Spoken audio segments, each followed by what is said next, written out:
Hello, and welcome to the Movie Universe. I'm your host, Movie Fan. Today, for Video Game Wednesday, I'll be playing 1943, The Battle of Midway. Based off of the arcade game, this one is strictly for the NES, and it is just as awesome as the arcade game was. The concept is very simple. You're the pilot of a P-38 Lightning. You just jump into your plane, and you're out shooting down Japanese Zeros, and other various planes and destroyers that happen to get in your way. When you get through all those planes, you face your big boss, which is a whole number of possibilities. Aircraft carriers, bombers, battleships, the list goes on. Now that I've covered the concept, let's get into the gameplay. Now, as you've already noticed, it's obviously a shoot-'em-up game. Basically, all you do is just keep shooting, and shooting some more. When you get to the bosses, you find their weaknesses, and you shoot. In order to shoot, you just push the B button. If you push the A button, you get a special attack, which looks like lightning strikes. However, you can't use that very often. In fact, I think you can only use it 3 times. At least that's the limit I am able to reach. Why is this limited? Well, it takes a full source of power to do it, and by a full source of power, I mean your health bar. If you look down at the right hand corner, there's a timer counting down. That's basically your health bar. Well, actually, no. It's really more like your armor. Every time you get hit, it goes down. Every time you move forward, it goes down. And of course, every time you use your special attack, it goes down as well. And when it hits 20, you get this song.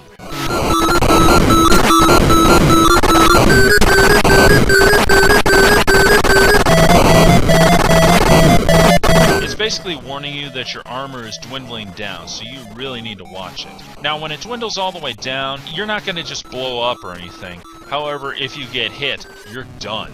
Fortunately, you can power that up. All you have to do is just shoot down some red planes, especially if you hit the right ones coming from the left and just hitting right. You can get special power-ups like batteries and so on. And of course, if you hit the red planes that spin around in circles, you can get power-ups for your weapons. The first time you get a power-up, you get basically a spread gun, just like the spread gun in Contra. If you power up one more time, you get your machine gun back along with the spread gun. However, just like your armor, there is basically a time limit. It just counts down, and you can see the timer to the lower left-hand corner. Fortunately, just like your armor, you can actually power that up. Every time you get more of those guns, it stays for a lot longer. However, getting the weapons is a little tricky. What you have to do is you have to destroy the red planes, and what happens is you see this letter P symbol, which is basically POW. You have to shoot that a couple of times to get the image of the spread gun. When you get that image, you have to quickly get it. And if you want to power it up some more, you got to do that again. And if you want to keep your weapons for longer, again, you got to do that. I will not lie, that is really annoying because,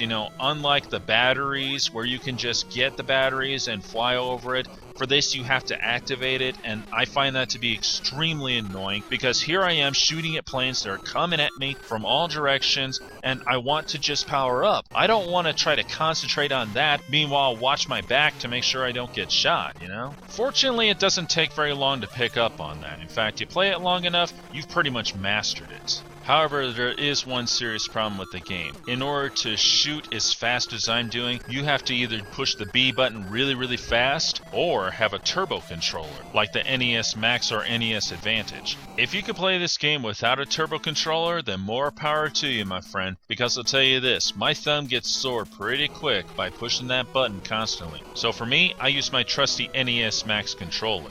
And like any other good game, it starts off pretty easy and gets more difficult as you go along, which is a good way to roll. The trick is to really keep up with it, Now I know you're watching me play this game and saying, boy, Movie Fan, the graphics really do stink.